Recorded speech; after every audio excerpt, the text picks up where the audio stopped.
لسه مكملين معاكم فقراتنا في دكتور هيلث، اكبر برنامج طبي في مصر والشرق الاوسط. مش كل الدهون بتستجيب للدايت والرياضه بنفس الطريقه، وده عشان في ناس بتعاني من دهون عنيده او سمنه موضعيه، واللي بقت واحده من اكتر المشكلات اللي منتشره اليومين دول. والنهارده مع دكتور جمال نبيل الحمائي، اخصائي علاج طبيعي وتغذيه علاجيه، دبلوم التغذيه العلاجيه بالمعهد القومي، هنعرف منه ايه هي الدهون العنيده والسمنه الموضعيه وطرق علاجها. اهلا وسهلا بيك يا دكتور. اهلا بيك يا فندم. اهلا بيك يا دكتور. اهلا يا دكتور. قول لنا بقى يا دكتور، يعني ايه بقى دهون عنيده، وهل في فرق ما بين الدهون العنيده والدهون العاديه؟ اكيد طبعا في فرق كبير ما بين الدهون العاديه والدهون العنيده. الدهون العنيده هي دهون بتكون استجابتها للدايت والرياضه ممكن تكون اقل بكتير، وفي نفس الوقت في بعض الحالات بتكون مستحيله. في بعض الحالات بتبقى مستحيله بدايت. اوكي. طب ايه اكتر المناطق يا دكتور الناس بتعاني منها في دهون عنيده؟ هل هي مثلا البطن ولا ممكن تبقى في اكتر من مكان؟ في مناطق كتيره، بس الاكثر شيوعا هي منطقه البطن السفليه، منطقه الارداف والفخذين عند السيدات، كمان منطقه الذراعين والدبل تشين واسفل الظهر. دي اللي هو بعد لما بنوصل للوزن المثالي برضو مش بنعرف نتخلص منهم بسهوله بنسبه كبيره. اوكي.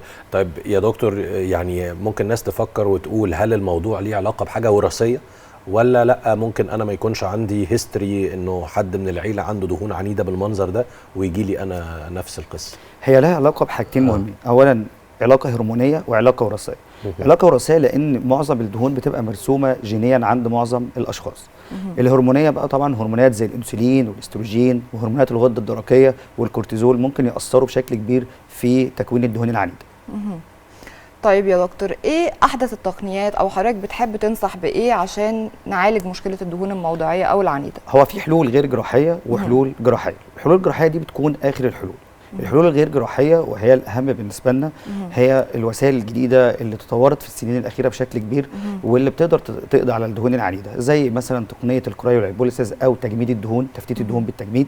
كمان عندنا الكافيتيشن او الموجات الفوق صوتيه والهايفو والليزر البارد، وفي بعض الاحيان بنحتاج لابر التخسيس الموضعيه وهي الميزوثيرابي. ودي كلها حاجات امنه بنسبه 100%، بس بشرط ان نكون نختار المريض صح، ويكون الدكتور فاهم نوعيه الدهون اللي هيتعامل معاها عند كل مريض، وبيتعامل باجهزه مختلفه ما بين المريض والاخر. كمان يكون الاجهزه معتمده وواخده ابروفد كويس. اوكي. طيب خليني برضو احط نفسي مكان اي حد بيتفرج علينا ويبقى عايز يعمل دايت علشان عايز يخس او حاسس في مناطق معينه في جسمه فيها دهون ومش راضيه تنزل. انا اعرف اميز ازاي ما بين ان دي دهون عنيده او دي مجرد دهون عاديه بس انا مش بلعب رياضه او مش بعمل دايت بشكل مظبوط علشان اروح للدكتور؟ احنا في عندنا يعني الدهون العنيده دايما انا عملت دايت وبعمل رياضه كمان وبخس، فاصبح ممكن اوصل لوزن مثالي والمنطقه لسه دهون عنيده. يعني لو خسيت توتال بس في منطقه معينه الدهون فيها مش راضيه تنزل لان طبعا استجابتها بتكون اقل. وده ليه بقى استجابتها اقل؟ لان احنا عندنا ريسبتورز مهمه جدا او مستقبلات اسمها الفا 2 ريسبتورز، دي بتمنع خروج الدهون من الخلايا الدهنيه نفسها. كمان ان تدفق الدم للخلايا الدهنيه دي بيكون اقل، فبيكون حرقها بطيء جدا، وطبعا مع دخول العوامل الوراثيه اللي اتكلمنا عليها او الجينيه. اوكي. سؤال بقى يا دكتور، انا دلوقتي لو متصالحه مع جسمي ومش عايزه اعالج الدهون الموضعيه او العنيده دي، هل ليها تاثير سلبي على الصحه؟ في الحقيقه هي لو بسيطه تاثيرها تجميلي فقط، انما لو زياده لا، ومع كمان خلل هرموني موجود ممكن تسبب مشاكل زي السكر والتهابات مزمنه، وكمان عند السيدات تكيسات المبايض.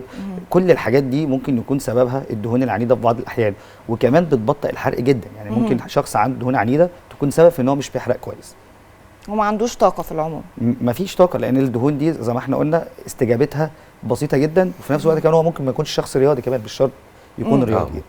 طيب خليني برضو اسال حضرتك، ناس كتير بالذات في الفتره دي بقى في ادويه كتير وفي حاجات طالعه ترندز بشكل كبير، وفي ناس بقت تستخدم الادويه دي علشان اللي حضرتك بتقوله هو بيخس بس في منطقه معينه مش قادر ينزل الدهون اللي فيها، فبقى ياخد الحاجات دي من غير ما يرجع لدكتور. ايه نصيحه حضرتك للي بيعمل كده؟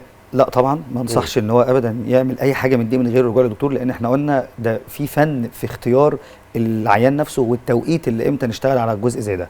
مش كل الادويه، احنا قلنا الاستجابه للدايت وهو الاهم في رحله النزول الوزن عموما، الاستجابه للدايت بتكون اقل مع دهون زي كده، فما ينفعش حد يضحك عليا باسم دواء معين هينزل منطقه معينه او بالزبط. كريم معين، فكل الكلام ده طبعا مش علم. ياخدوا الحاجات اللي موثوقه ومترخصه من وزاره الصحه، لانه برضو الموضوع ده فيه بنسبه كبيره طبعا وتحت اشراف طبي كامل. اوكي تمام. يعني بنشكر حضرتك جدا يا دكتور، نورتنا في دكتور هيلث. شكرا حضرتك. شكرا حضرتك.